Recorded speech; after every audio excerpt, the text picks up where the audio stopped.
Okay, I'm out here tonight with the 1911 Victrola the Ninth. Now, it's not entirely done yet. There's a few little things I still need to do. For one thing, the finish is still slightly absorbing the wood feeder. It's mostly dried now. It slowed up. It was for a little over a day and a half. It was really sucking it in there. But it's pretty good now, and it has restored quite a bit of the color to the machine. Remember, it kind of looked like old barnwood the first time I put a video out on it, which is normal. That's how they all look. The reproducer is not the one that belongs on this machine. I borrowed it from my Victor 2, my Victor 2 talking machine. That's a horn machine. And because it is the closest one that I can get year-wise to this machine. Any exhibition would do what this will do. But I didn't seem right playing with a number 2. Didn't come with a number 2. And I have been lazy and I haven't rebuilt the exhibition reproducer it did come with yet. This one has the round hole for the needle. It has a little handle here. A few little extra touches. The flip handle to get the needle out. And I wasn't using it on the machine at the moment, so I figured, why not? I have something from the Columbia label from Prince's band on there. Somewhere in this stack of records, I do have a record that's actually pretty close to being contemporary to this machine. I forget what it is, probably a March or something like that. Let's see, what have we done? Well, sure enough, once I got the spring barrels open, I discovered that they were loaded with crud. And I said as much. I expected to see that, because that's typical. Somebody had scrubbed down the motor, but they didn't bother to finish the job by going in and cleaning the springs properly, because that would have required removing the springs, and people don't like to do that sort of thing. I've discovered more than once. A pretty looking motor, and sure enough, the springs have not been touched. Now, this is one of the reasons why I like untouched machines. This way I know what I'm walking into. I know everything needs to be done. Now here we had a motor that was all nice and clean, and I could have just said, well, somebody serviced it. I don't have to do that. Save myself 3.5 hours of work. Why not? All that mess and everything else. I could leave it alone. But then when I went to play it, like I'm going to do right now, it would have been thumping and bumping and sounded horrible. So I opened up the spring barrels, because I've been there and done that, that sort of thing before. Sure enough, all caked up. Well, I took care of that. Straightforward type deal. I've done it hundreds of times before. Put it all in there. Now, with these motors, this motor has more in common with one of the early horn machines, from the aughts, than it does later Victrolas. This was the kind of motor that was in use in 1911. They hadn't really come out with the ones that they would be using by 1915, and the improved motor of 1918, all of that. So you can do things with these motors you really can't do with the later ones. One of those things is adjustments. Infinite adjustments on the bearings for the governor shaft. There's no cut and knurl around the inner one, meaning it can only be put in one spot and you only adjust the outer one. With this one, you can adjust both ways. The idea is to get the perfect placement on the gear that's on that spindle as you possibly can. And you can also, there's a collar on that spindle to adjust how high or low you want it to sit. How much lash you want it to have. There's no bearing at the bottom of this, not in this motor, not in these ones. That would come later. So you adjust it with that, and then you adjust the brass gear. Now with the later motors, there's a little divot in the shaft, and the set screw goes right in there, locks the gear in place in just one position, and that's it. You get nothing else. Those are the spiral cut gears of later years, not the straight cut ones of these years. This is a much more, to say it, primitive design. Now, this motor it's a little noisy. Not as noisy as some I've heard of similar vintage, but it has it. And endless fooling around with those gears and all the adjustments, everything else, really hasn't improved that any. The fact of it is, there's wear. You know, this machine was well loved by somebody. They played the hell out of it, and there's wear on those gears. And because of that, they are a little bit clapped. They have a voice, as has been said. A friend of mine used to say, they have a voice all their own. But you don't notice that once the music is playing. Once the record's playing, you're not going to hear that. You know, and you can put your ear right up there. You're just going to hear the music. You're not going to hear the motor. But I took care of that. Little stuff like that. There was some rubber washers between the motor and the motorboard. Looked contemporary to 1911. Obviously, they did not make it. No way. I had one over here. Where did it go? Let me carefully look for the remnants. No, I guess I don't. I must have actually cleaned the table. There's a few little fragments over here. That's all that's left of it. I replaced them with a simple piece. One of the felt, I have leftover felts from various parts of machines from later style Victors. Each motor has 3, one under each bolt. I just replaced the rubber with the felt. Perfect. Absolutely perfect alignment. No problem. It's the exact same thickness. All they did was replace the rubber with the same thickness compressed of felt later on and kept right on going. So that's taken care of. I have found some of these machines that people have been into before at some point, and they just omitted the washers altogether because they'd fallen apart and they didn't have felt handy, I guess. But that's not really an ideal way to do things. You lose your alignment on the crank, you know, your proper alignment, and it just makes things difficult. You end up with a little bit more vibration too.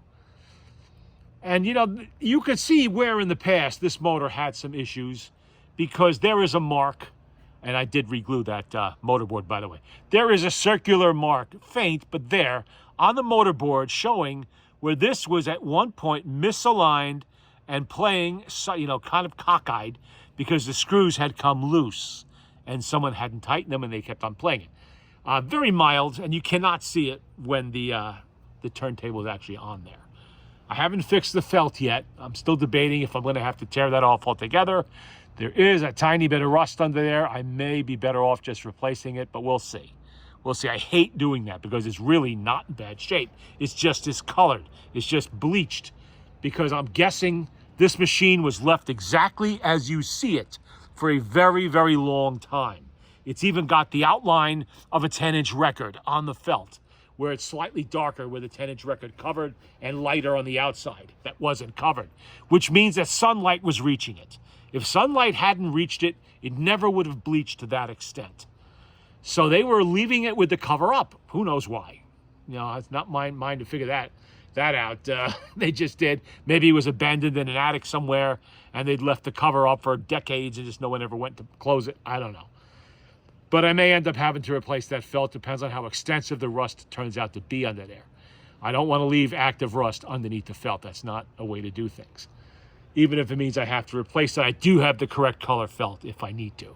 It just looks brand new then. And, well, you know, it is a pretty nice machine, so why not? Obviously, the lid is on. You can see that. Lid's been changed. The color is actually, it's a perfect match. The color is a perfect match between top and bottom, and no problems there. They were both red mahogany, both 1911 to start with. I don't know what the serial number was on the machine the lid came from. It didn't have a tag on it when it arrived to me, but it could have been the very next machine on the line. It could have been 10,000. Who knows? Who knows? It doesn't matter. It matches. I'm not worried about the little chips of veneer that are missing on the back of it. I can't see them, especially when I'm sitting down here. So, you know, and the bumpers are on the bottom. One already managed to not pop out. The rubber, because I was sliding it on the wood, the rubber popped off the little nail that it's on. Now, this is an example of, while I'm extremely grateful to people that come up with solutions for things like the bumpers that we need. You know, if not for that, how are you going to make your own? I guess it would be technically possible, but it would be very difficult. The original bumpers used a very thick brass tack with a fat head on it, and the rubber was molded right over that big fat head on, and a long tack too. So really, they did not come off. Not the rubber and not the tack. I don't care how much sliding it did with it. What happened was age caught up with them and they rotted away. The rubber rotted off, turned to powder, disappeared, and you were left with nothing but the tack, which will scratch the hell out of a wood tabletop or pretty much anything else you put the machine on. So you need to see, either you remove them entirely, which a lot of people do, and they might glue a piece of felt under there or something, or you have to go to the part sellers and get the little rubber bumpers that are available. Problem is, though, they use a finishing nail. That's what they're molded around, a finishing nail. It has no head on it. So, of course, or a very little head. What happens when you go to move the machine around and those things are under pressure? They just rip right off. So you got to be really careful with that. But it's, you know, put together with the motor, everything in it, it's kind of heavy. And, you know, I didn't feel like blowing out my back, so I was just going to push it back a little bit. All of a sudden it went, blip, and I was, crap, I know what just happened. So I stuck it back on there with a little bit of glue, and now the weight of the machine is sticking it back on, hopefully. We'll leave it. Like I said, this machine is not being offered up for sale. It's my machine, so I have no plans to keep it until another one comes along. And frankly, in 1911, you know, probably not anytime soon. I might see a 1912. In fact, I've seen at least 4 1912s, probably 4 or 5 1913s and 14s. I've only ever seen 2 other 1911s, and one of them was a parts machine. So, you know, especially one that's 4-digit like this one is. Very low serial number for a Victrola. And I like to keep a hold of it, even though not everything on it, like the metal grill that should be here, and for some reason is not. And I'm becoming more and more convinced that the information we have about when they went to the wooden slats is incorrect. It's not serial number 12,000 in 1911. I think it is actually quite a bit earlier than that, because I have seen several different 1911 machines now with this and not the metal grill. I haven't found any that have the metal grill, actually. They all seem to have the wood one. Yeah, they could have been factory upgrades. Victor might have called them back to the dealers and had them change them over later on. Don't know. But if you notice, it's a patina match. This has been together from day one as far as I'm concerned. Okay, let's play a record. I'm just spinning records to distribute the grease on the motor. I'm going to have to do this again to test the reproducer when the time comes. Let's see if I can... Do I have to get up to do this? Or can I do it sitting on my ass? Let's see. There is no end to how lazy I can be. Hear the voice?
Okay, that actually played pretty good.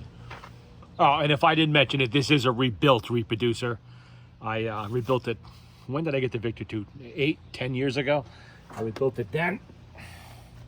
And obviously it hasn't worn out in the interim. Okay, now. There you go.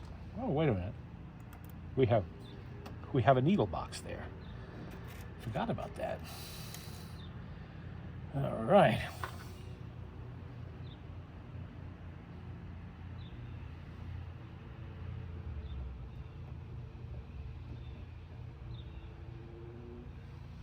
Easy as that.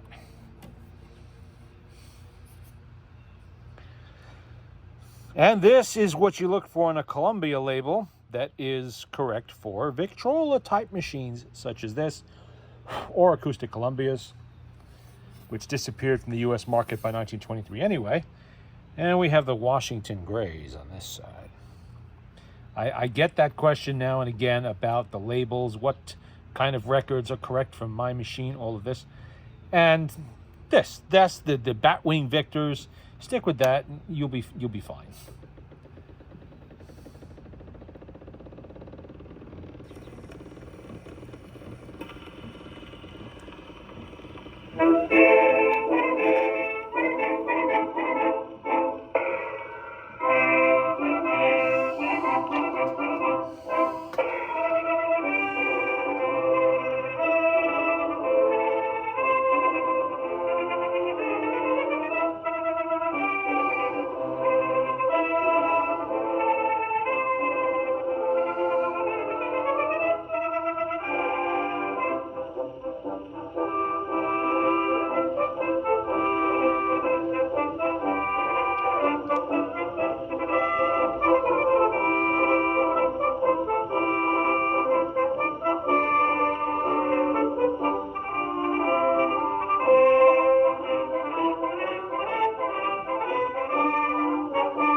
Playing very well. And this also goes to show the other point that I wanted to make. You don't have to spend a whole lot of money to get involved in this hobby. Okay, this machine is a flea market rescue. It costs $25. I mean, yeah, it had the issue with the broken piece of wood there in the corner of the lid. Not everybody has a lid they've been holding on to from a parts machine for 20 years to stick on there. And you can see I have to adjust a little bit. It's a little bit off right there. I got to play with the hinge a bit. Another day's project. Really, the motor didn't need anything but work. That's all it needed, and a little bit of grease. That's all. I just cleaned it, greased it, and it's fine. That's all the motor needed. The reproducer will need some gaskets. I'm going to try to reuse the diaphragm because it looks great. That doesn't mean much until I try it, but it does look great. Just gaskets, and that you buy it by the foot. It's only like $1 and change a foot. And a foot is more than enough to do one reproducer easily. What's a little more expensive is the back gasket. That you're going to pay $23, $24 for, if not more. I haven't priced them lately. And but that's it. And of course, the cotton cleanser. Figure $5 worth of cotton cleanser to clean it, feed it. You know, some estate sale free towels to scrub off the dirt, all of that stuff. And I will polish this with the beeswax polish when the feeder is done absorbing. None of that's all that expensive. So for under $100, you have this, even with the little bumpers under there. This is what this costs you, under $100, if you do all the work yourself. Maybe not the easiest motor to start with in a 1911, but if you find one from 1916 or 1922 or whatever, great machine. You know, that's an excellent machine for a novice to start learning how to do their own work on these machines. And a lot of times you have no choice but to do your own work because there's nobody else available to do it for you. I mean, a lot of places you can send them away to, but they're far away, cost a fortune in shipping, have, you know, extensive backlogs, and they might not be able to get to your machine. They might have to tell you no, you know, and so, and let's face it, it's also very expensive. You know, if you have to pay someone to work on your machine, you are going to be, you know, paying a lot of money. And because it's time consuming. I don't want to say they don't earn their money. They certainly do, because I know what it takes to rebuild one of these. They are very time consuming to work on. You know, I'm going to give it a wind up. Being in the springs are 100 years old. One thing about these early motors is how easy it is to wind them. Very, almost effortless. They were going for that, I think. It takes about 75 times around to wind one of these double spring motors fully in these years. See how easy that is? It's just about effortless. Speed it up a little bit. Later on, they changed it around, so it takes a little bit more effort to crank, but it doesn't take quite as long to wind it up. You know, you'll do it in 40 cranks or something instead of 75. Something like that. Okay. And that was, yeah, I said so, Prince's Band. Okay, we have a Victor Batwing next. Wait a minute. There's the record I was looking for. This is one of the, I did not run this through the internet to see how old it is, whatever. I just recognize the label as being one of the older ones. It's a Victor record, My Wonderful Dream Girl, a tenor, John Barnes Wells. That's side B. And side A, Come On Over Here, Helen Clark, and oh, Billy Murray. That's Billy Murray. Oh, everybody loves Billy Murray. Okay. All right. And Billy Murray is definitely a contemporary of a 1911 Victrola, so definitely. Okay. Spin her up.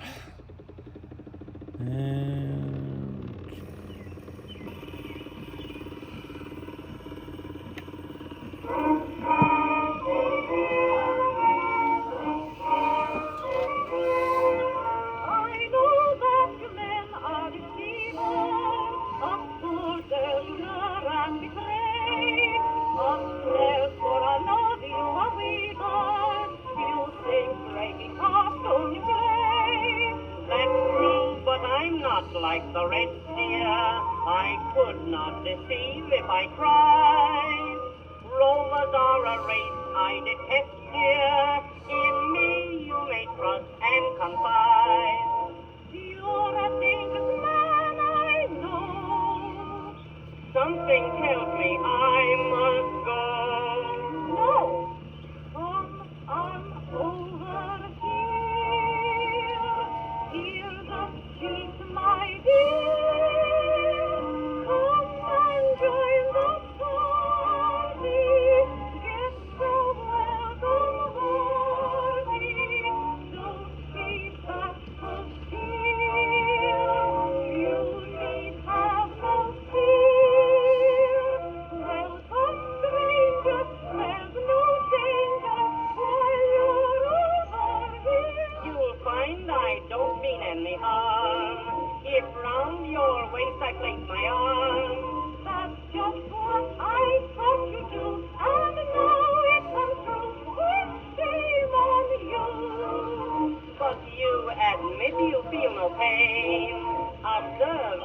try it once again. I fear you won't stop until you're going to feel it. Come on over here. You want me over here? Like to have you near. Well, not that I'm aware. Come and join my party. Get the welcome party. Don't be bashful. Oh, I'm not feeling bad. You need have no fear. I wish for words of thanks. Gentle stranger, there's no danger while you're over here.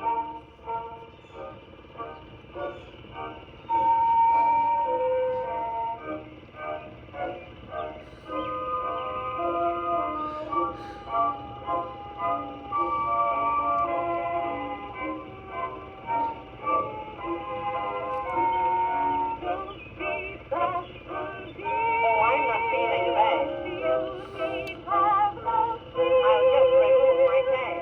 Gentle stranger, there's no danger while you're over here.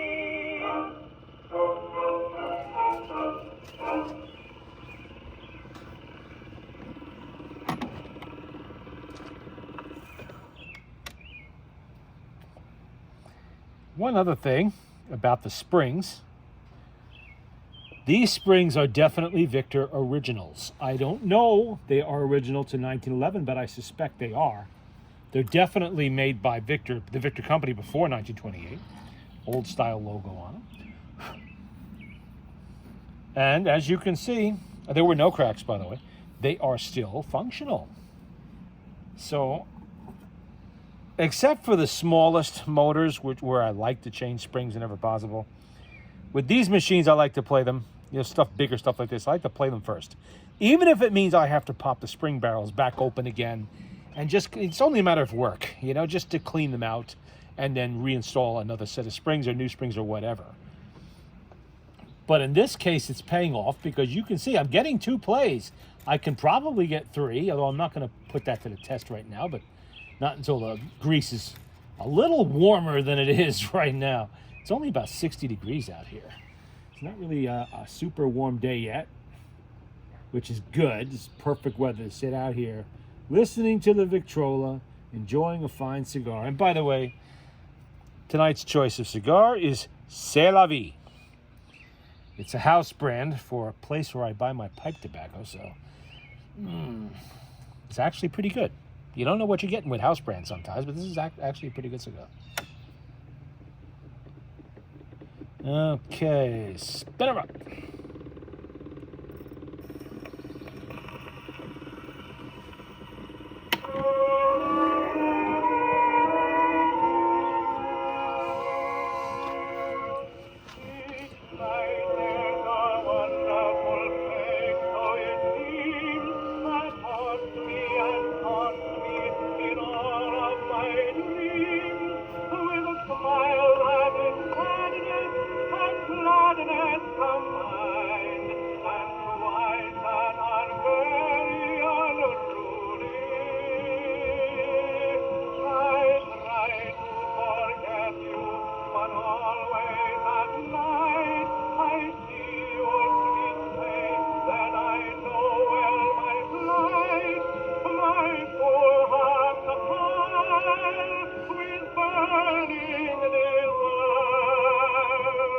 I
never ceases to amaze me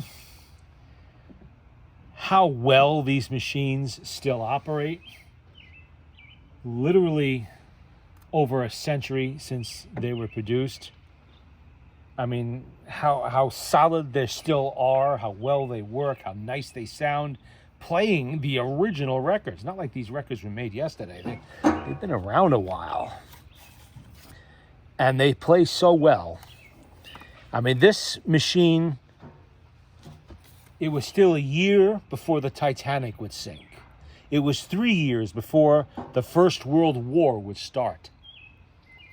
Let's see, was Wilson president in 19... No, it was still William Howard Taft was president of the United States. Remember Taft? He was a big man. He's the one that had that supersized, bathtub put in the White House. And he was also the first president to ride in an automobile. I believe it was in his, maybe his inauguration. It might have been his inauguration. Okay, we have Good Night, Sleep Tight. It's a foxtrot from Warrings, Pennsylvania. It's a little bit newer. This one's going to be early 1920s, probably about 1922, 23, somewhere in there, because it does have the eccentric on there. But it's still correct for a machine like this. You're not going to harm anything playing this. The thing that comes up with people, mostly, and I might have explained this in a video before, you can damage a mica diaphragm playing the high fidelity records of the 1930s, 40s, 50s, and what have you on here. While you will not with these lower fidelity records like this, because they're made for it. These reproducers are made, these records are made for mica diaphragms. I do it from time to time because I am deliberately trying to stress a reproducer I've just rebuilt. So if there is a hidden flaw, and it can happen because mica diaphragms, mica, it's a natural material. If there's a flaw in there to be found, I want to find it while I still own the machine, or before I send back a reproducer I built for somebody else. It's the only reason why I would play, say, Glenn Miller on a machine like this. I don't need to do that with this because this one is long since tested. I've been using that reproducer for years. There's no problems there. But that's the only reason I would do it. I don't recommend the practice otherwise. You really should stick to acoustic early recordings before 1930, let's say that much. Because they started electrically recording records in the early 20s. I think it was 22 or 23, somewhere in there. And fidelity went way up. You could tell right away. You heard me play that earlier Victor record there. That could be even older than the machine. I'm not sure. I haven't looked it up. But you can hear how the fidelity's not quite there, as it was with the Columbia Blue label I played before that, which is probably from about 1919, 1918, or maybe 1920. Because things were moving very rapidly at this time. People were... I got to put a needle on there. People were doing research. They're coming up with new ways of recording, and fidelity was always climbing because that was a moneymaker. I mean, if you could find a way to make records sound better or play longer or whatever, you're going to make money, in that time period. Okay, let's get to this. This little lever style does make things a lot easier. I'm not screwing around with the little thumb screws and whatnot. Okay, Warrings, Pennsylvania.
Good night.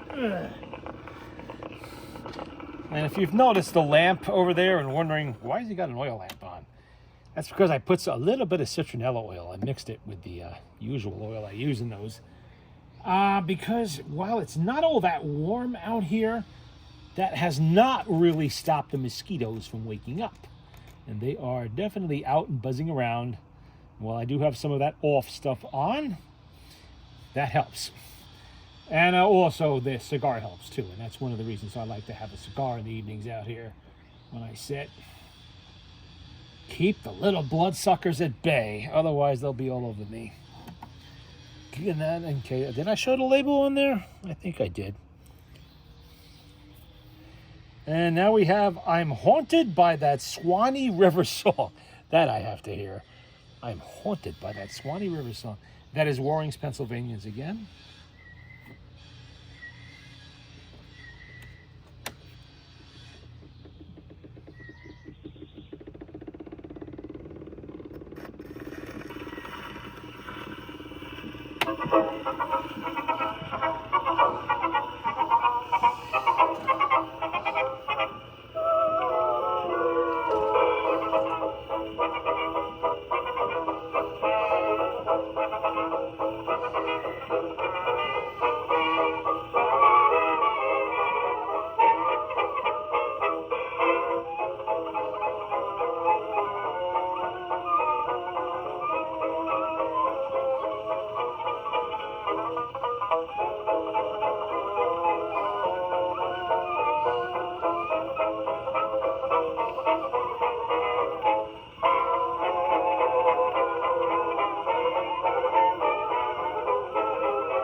So far, these records are actually playing pretty good.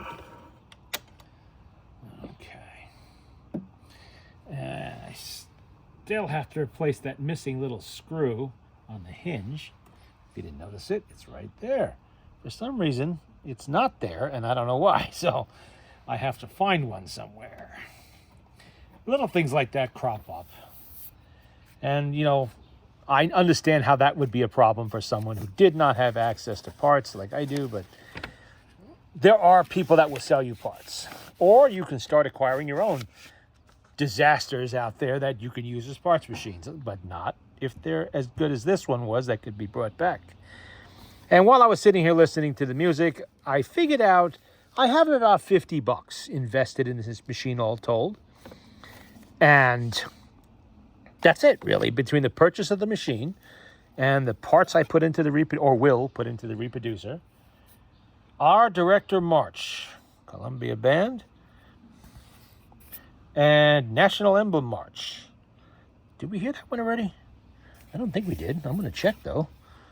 That sounds awfully familiar. But then again, I played so many records like this over the years that after a while, I have heard them all 15 times. Different copies and whatnot, you know, that sort of thing. That was the Washington Grays, and what was the other one? The National Emblem March. Okay, I won't make you sit through it twice, so I'll just play the one side, and then we get to hear the Teddy Bear Blues, whatever that's about. All right. Okay, let's play our Director March, and the director, that would be of the Columbia brand, that's the house brand. Like the Victor had the orchestra, Columbia had the band. It's just their house band, and when they didn't have anything else for them to do, basically, which was usually providing backup to various big-time performers, they just had them bang out marches and stuff like that, various instrumentals. So they had something to press that week. They would press anything. I mean, literally anything they would put on a record in this time period, because they all sold. They just sold like hotcakes. Okay. I should have been counting how many times I had to crank this. It doesn't matter. A lot. It's just the nature of how these motors were made. Let's get us. We got bumblebees out here too. Haven't seen any of those yet this year until now.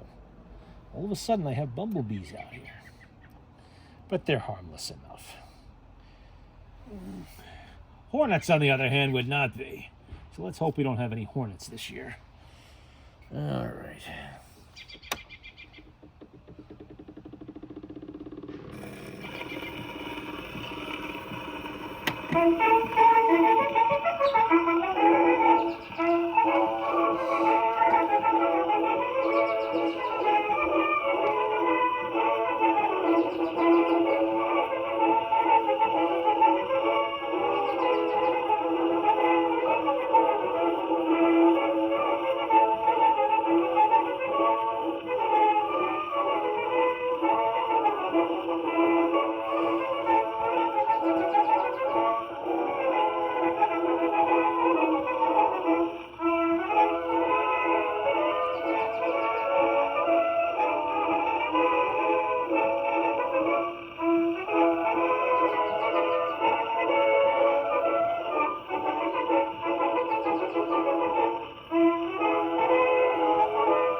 Yeah, you could hear it. That one had a little bit more wear in it than the last copy. But that's, you know, you get that. At least it played. Sometimes they'll be worn so bad, they'll stop a motor right on the spot. But this one just has a little bit of wear. Okay. Now, let's get to that Teddy Bear Blues over there. And let's see. This is an earlier Victor, late teens, I guess. Maybe 1920. I haven't looked it up. Teddy Bear Blues, the Virginians. And on the other side, I'm all alone. There you go. Looks good. Looks a good record, but that doesn't mean anything until you play them. You have to play them before you know if they're going to be good or not. Because back in the day, some people would play them without changing needles and, you know, all that kind of crazy stuff that we don't do. Okay.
Teddy Bear Blues. I liked that one.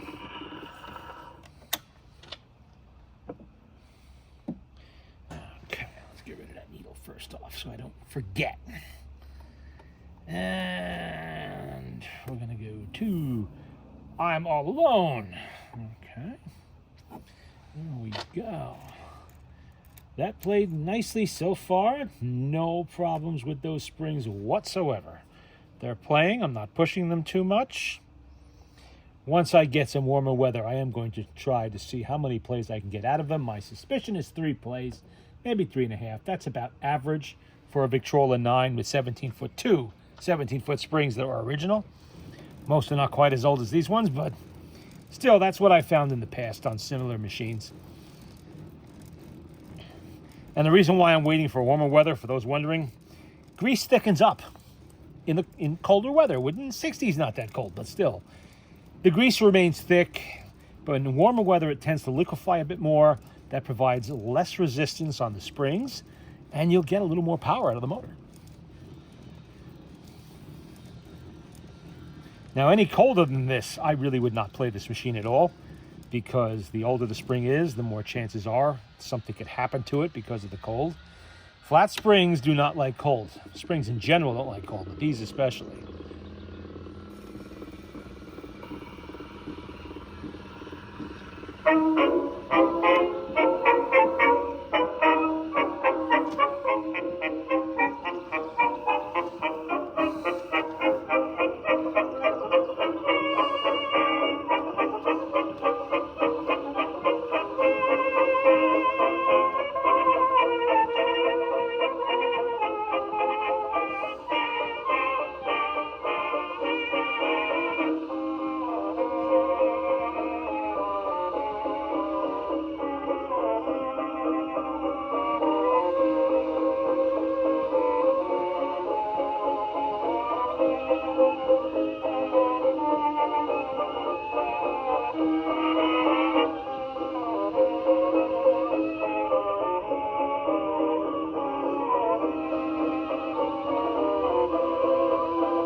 Record played really well.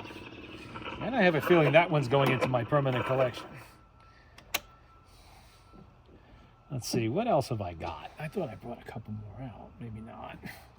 Not like I can't go and get more, but it's getting late. I don't want to be out here too late this evening. Okay, we already played that one. Let me see what's underneath all the rest here. I had one on the bottom. Yeah, whatever this one is. Let's see. This one's in a modern type sleeve for some reason, but it is a Victor. Okay, this makes no sense. Somebody put a plastic sleeve on this record, and they put the sleeve in sideways, so I cannot get the record out. Now, how am I supposed to deal with this? Really? Who does this? Well, it wasn't me. Well, you know what? I'm going to have to tear the plastic off. off. That's all I can do. Nothing I can do about it. It's a shame. Nothing I can do. All right. Now, where is the opening to get... Oh, there we are. And look at this. They put the paper sleeve in so that there's an inner paper sleeve, and it's facing the wrong way, so I can't get the record out. And these are expensive sleeves, too. These hard case ones like this. Let's see if this record is actually worth keeping in there. Well, it is a clean record. It is the Honeymoon Chimes Waltz by the International Novelty Orchestra. Victor, black label, Batwing. Remember I pointed at Batwings right there. And the Waltzing the Blues. So let's waltz. Okay. All right, let's fish a needle out of there. Usually it's easier than this to get needles, but I am not all that coordinated. And I really don't want to stab myself with one of these things. So I'm taking it easy and making sure I don't.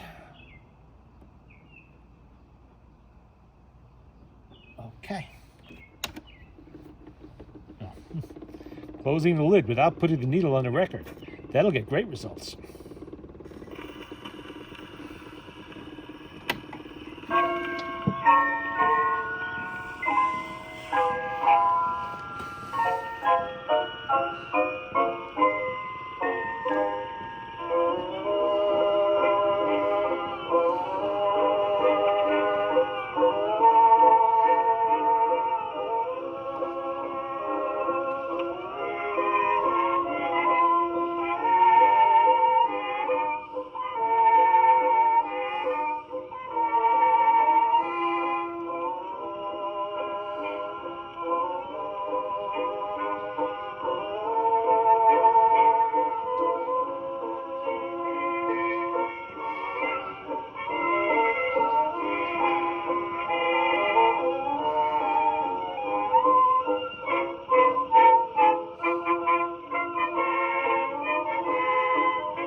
All right, that played pretty well.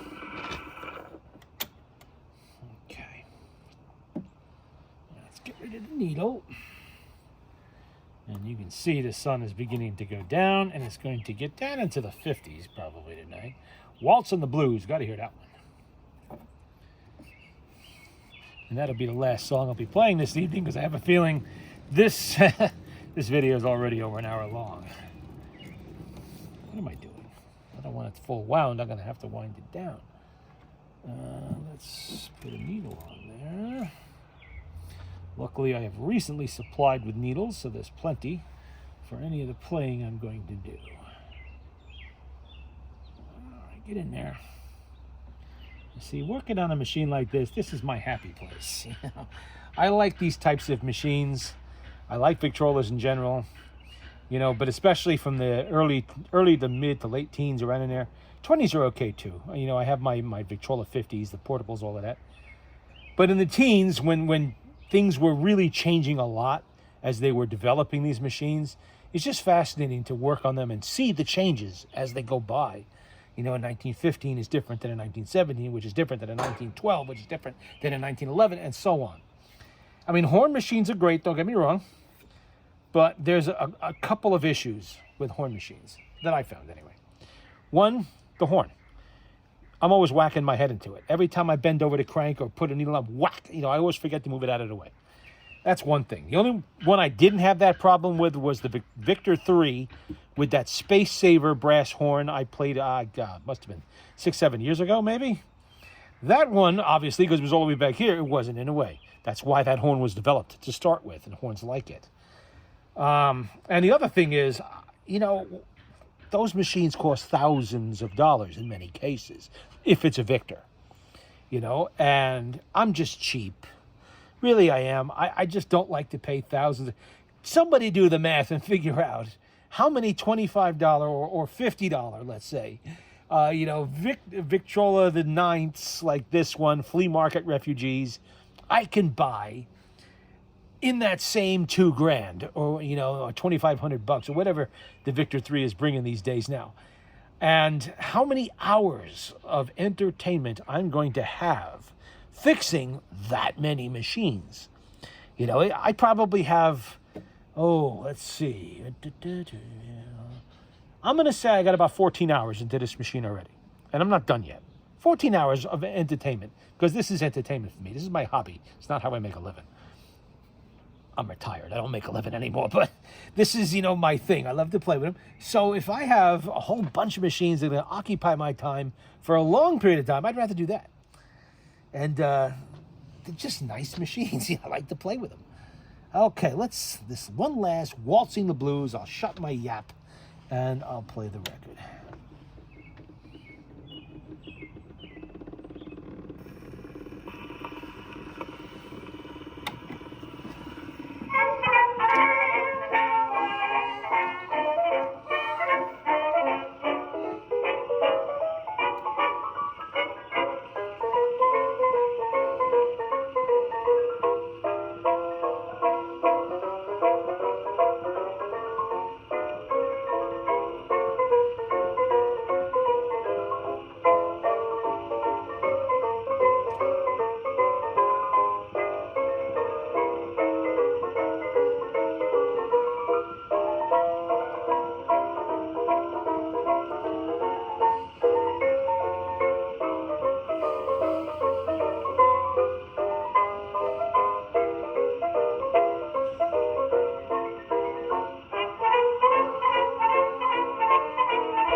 All right, and that is it for this evening, at least as far as playing records. I still have to put everything away. I need to get done before it starts getting dark. Okay. It'll be back. This machine will be back because I have to rebuild the original, well, the reproducer that came with it. And I have to, I gotta tighten those too. Always want to watch and make sure. Oh, I forgot about that. These ones are a screw. The knobs, they just screw right in there. So you can tighten them up just by hand like that. It's going to make sure that you do tighten them because you don't want those getting loose and getting away from you, because they don't remanufacture these that I'm aware of. They only manufacture the ones that drill all the way through and they have a screw and this screws onto that. But these earlier ones, they're a little bit hard to find. So you don't want to risk losing those somewhere. You're going to have a hard time finding them. Okay, let's get this back inside the paper sleeve, this time aligned correctly so you can get the record back out again. There we go. And if anybody was wondering about that lamp, in particular, a gentleman named Paul, he knows who he is, that is an Eagle lamp. Eagle lamps are mid-century. This one's probably 1960s, early 70s. They come in a variety of styles. Some have wall brackets, some have a reflector in the back. This one doesn't. It's just a regular lamp with citronella oil in them, which is really good to have, because especially now the mosquitoes have not been bothering me this evening. Thanks to that and the cigar, which I'm going to finish now. Actually, I have to let that run down in a minute. But there you go. That's what we're dealing with tonight. And that is it until the next time.